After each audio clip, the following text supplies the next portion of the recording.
Shalom, it's Joel Sanchez here with you from Crucified Life Ministries, and we've not taken a break. We've just been very busy. I was recently at Rico's Temple Conference in Orlando, and then I had to stay over and do a live teaching for David Jones at Ruach Ministries International in Brandon, Florida. So those 2 weeks we've kind of missed, but actually last week I posted the live Torah Crumbs in English, and so now we're picking back up with this week. We're going to be looking at Beshalach, and it's found in Exodus chapter 13, beginning in verse 17 through the whole chapter of 17 of Exodus. So let's begin. What I would first want to point out in this week's portion is dealing with the subject of what the creator of the universe really did here. What story are we really reading? Is there something deeper there? So let's begin to look in Exodus chapter 13, beginning in verse 18. Excuse me. It says, "So God led the people by the roundabout way of the wilderness toward the sea of reeds. The Israelites went up out of the land of Egypt prepared for battle." So here we see an interesting word. The word led, where it says, and the Creator led them, is the Hebrew word savav. And it actually means to turn, to surround, to change, to go in a circle, or it really gives us the idea of moving around an object in a linear motion, as if to cover or surround or encircle, if you will. So even though these people, these Israelites, were being led, were being brought out into the wilderness, we can still see the Creator, the Father, was there protecting them and encamped around them, encircled around them as He brought them out. And it says that He actually brought them out into the wilderness, and that's an interesting word as well, because that word means midbar. When you see wilderness, or not every time it's used, but for the most part, when wilderness is used, it means midbar, and it comes from the word davar, and davar means word, and midbar in some cases can mean mouth, but in most of the cases, midbar means desert. That hot, that dry place, that place where there is no distraction, where the Creator of the universe brings us to in order to test us. Not just test us, but actually speak to us. Because many times when He begins to speak to us, it's about things that we need to apply to our lives, or things that we should be doing. So it's the hot, dry place, the uncomfortable place, the place of testing, the place of trial, the place of tribulation that the Father brings us to in order for Him to speak to us and to speak to our lives. So right off the bat, here we see Israel being brought out into the wilderness, because if He's going to establish them as a nation, then He's going to have to, and He's given them freedom. He's freed them. What we're going to see in this later on in this portion, what that really means. But He has brought them out, okay, in order to establish them as a nation. And in order to do that, He has to set forth rules and regulations, because you can't have freedom without rules and regulations. Otherwise, you would have anarchy. So, in this season of midbar, in this season of being brought into the wilderness, this is actually, I mentioned, the season of testing. Hopefully this will speak to someone. But if you've been going through a lot of tests and a lot of trials lately, then it probably has to do with some of the things that you've asked the Father to do in your life. A lot of people want this big, shiny, glamorous, powerful, anointed ministry, but people aren't willing to pay the price in order to walk in such a way that the Father would choose to use you as His servant. But if you've been brought out into the wilderness and the Creator is trying to speak to you about an area of your life that He wants to put His finger on and that He's trying to deal with you about, if you will humble yourself and stay there and go through that test and pass that test, then you get promoted, you get graduated, okay? And this is what we see that the children of Israel weren't necessarily willing to do, because the slavery, they had grown accustomed so much to the slavery that they were in that it didn't change their mentality. They had a slavery mentality, so they brought that mentality out of Egypt with them. And so this is why the Creator brings them into the wilderness, where there's no distractions, where there's nothing, basically, because He wants to speak to them. In Exodus chapter 14, verse 4, we see something else that's very interesting. It says, "I will harden Pharaoh's heart, and he will pursue them, so that I will gain honor for myself over Pharaoh and all his army. And the Egyptians shall know that I am the Creator of the universe."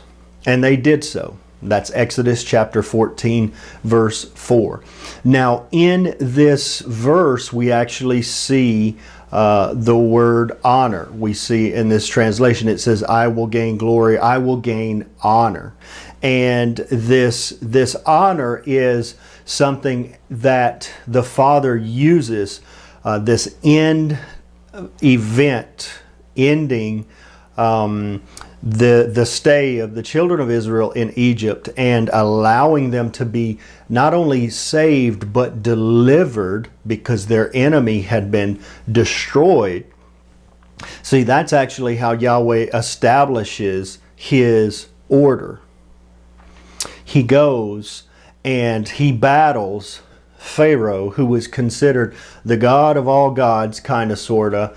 Maybe not the God of all gods, but he was definitely considered a god that people worshipped. And so here's the last showdown. What the Creator of the universe is doing is He's establishing His name, and He's establishing Himself as the Almighty, the Creator of the universe, and the sovereign above all the other Egyptian gods or whatever other gods there were out there. And this is the reason why we see this end battle with Pharaoh ultimately, and his people, his military ultimately being destroyed, is due to the Creator of the universe, Adonai, establishing His name through raising His status of honor amongst the eyes of not just only Israel, but in the eyes of the nations as well. This is why when you read the Song of Moses and they come out of Egypt and they're singing this song, they're talking about how great the Creator of the universe is, how powerful He is, how His strong arm, His right hand, His strong authority and powerful arm has delivered them from Egypt. In my opinion, that's a reference to Yeshua. And we see many references to Yeshua all throughout this portion, as in, the cloud by day and the fire by night. That's just a messenger, or that's just a way that the Creator is manifesting Himself to show Himself to Israel. And we also see in Exodus chapter 14, verse 10, it says, "As Pharaoh drew near, the Israelites looked back and there were the Egyptians advancing on them. In great fear, the Israelites cried out to the creator of the universe. So here what we have is we have the almost the last event getting ready to take place. We have Pharaoh coming, he's coming up, he's after the Israelites. They're penned in. Basically, they have two mountains on each side of them, and they're going in, and they get to the Sea of Reeds. And it looks as if they're trapped. And so Pharaoh's bearing down on them, and he thinks, I've got them now. They're trapped. And all of a sudden the Creator tells Moses what to do, and he tells him to take his rod and stretch it forward, and the water parts, and Israel goes across on dry land. But interestingly, if we remember, we need to back up. When Pharaoh declared that the children of Israel, the male children, they be thrown into the water. Remember the trial by ordeal? Well, isn't it funny that scripture comes up that judge not lest you be judged? For what measure you judge, that same measure will be applied to you. I find it very interesting that the great judge, the creator of the universe, takes the same judgment in the end and puts it on Pharaoh. In other words, the same judgment that Pharaoh used to judge the Israelites is the same judgment that came back and was used to judge Pharaoh. Now, why did he get judged? Well, there was many areas, but the main area was here when we see the children of Israel cried out. When they cried out, remember, when they applied the blood to their doorpost, they were forming an alliance, a covenant with the God of Abraham, Isaac, and Jacob. And so therefore, if they formed an alliance, that covenant meant that he was going to fight for them. He was going to protect them. So in the very end, when they cry out, and Pharaoh, as Pharaoh is bearing down upon them, the creator of the universe hears their cry, and he begins to fight for them. And so when Pharaoh and his army starts to cross the Red Sea, they're swallowed up by the Red Sea. And the same measure of judgment that Pharaoh used against the children of Israel was the same judgment that was used against Pharaoh in the end. And this portion points us, just right from the very beginning, it points us to Yeshua. And it points us to the importance, because Yeshua was not just necessarily this figure that came about in the New Testament. I believe Yeshua was there from the beginning of the creation of time. And we see Yeshua being with them all throughout their wilderness experience, and even before. Even Moshe says, the Creator says, sit back and see the Yeshua, the salvation of Adonai. And so we can see that it was the waters, when they came up out of the waters, and they were not only delivered, but they saw their enemy destroyed before them.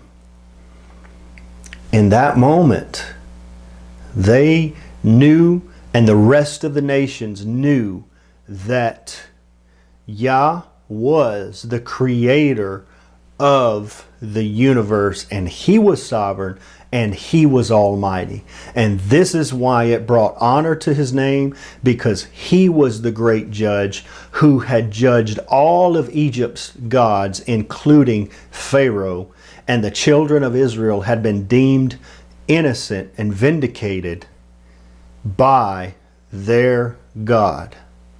This is why it was so powerful when they came out of Egypt, and the nations that they went before were melting and were scared to death.